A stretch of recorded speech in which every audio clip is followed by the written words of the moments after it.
This is Doha, a hub of international diplomacy. Doha Forum 2024.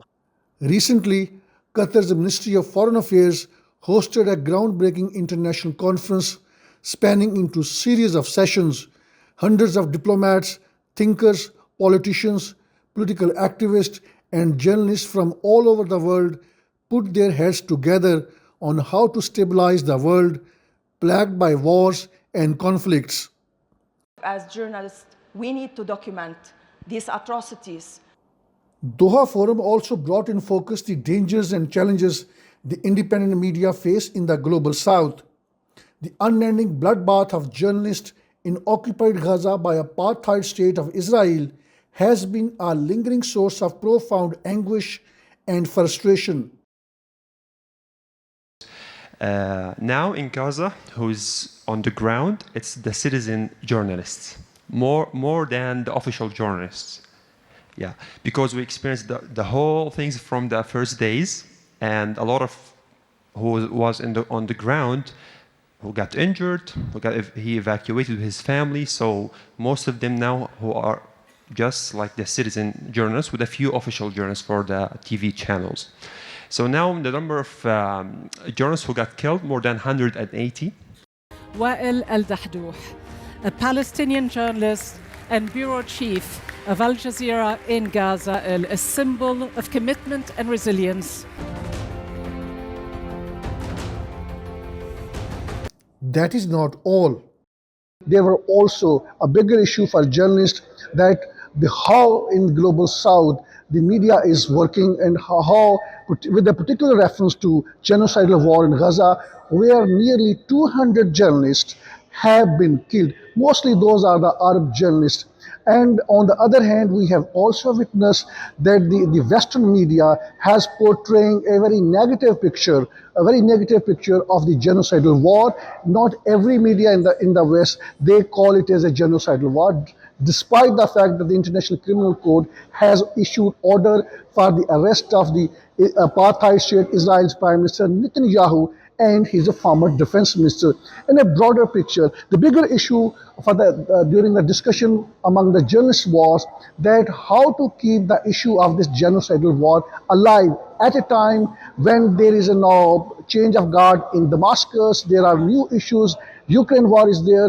The President-elect Donald Trump is making a lot of noises on its foreign policy. For them, it doesn't matter how many people die every day in Gaza. That is now largely is being overshadowed by the other developments. For media, particularly for the Western media, what is most important, that what is new, not the genocidal war. So their different proposals came under discussion, that how these journalists drawn from all over the world, they can keep this issue alive, more particular focus on the digital platforms.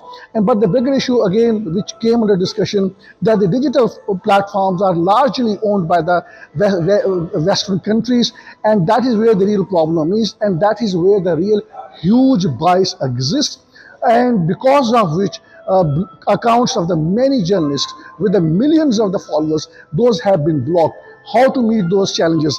And among the proposals are, which are just, there is a broad discussion, nothing is a final yet, that is there any possibility that there can be altogether new platforms, new video hosting platforms like YouTube, like Facebook, like Twitters, where journalists can independently report issues which matters to the people everywhere, particularly in the global south. So in a broader picture, sufferings of the journalists in the third world countries, like in Pakistan, where literally there is a semi-authoritarian regime in place, where every next day the new laws are being enacted.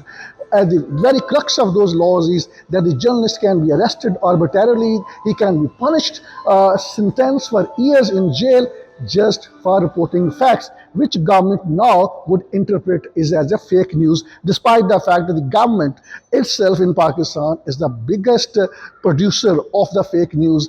It looks like out of the discussions, the impression that I'm gathering that a bigger alliance, it seems, being built up, that in case any journalist anywhere in the world, not in just Gaza, not just in Pakistan, but also in third world country, if he is arrested, if he is detained by the security forces, there will be an international reaction, because that is what is being needed. Journalists are being kidnapped, they are being tortured for reporting the facts which the governments in the third world countries project as fake news. Javed Rana reporting for the counter narrative from Doha, Qatar.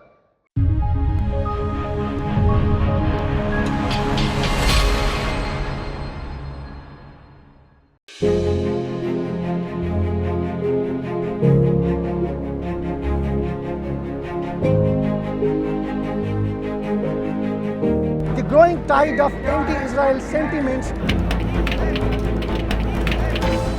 What you see behind me is just tip of the iceberg of what is happening in the country. More than half of $52 billion black CIA budget is spent on espionage network in Pakistan. How would you handle it?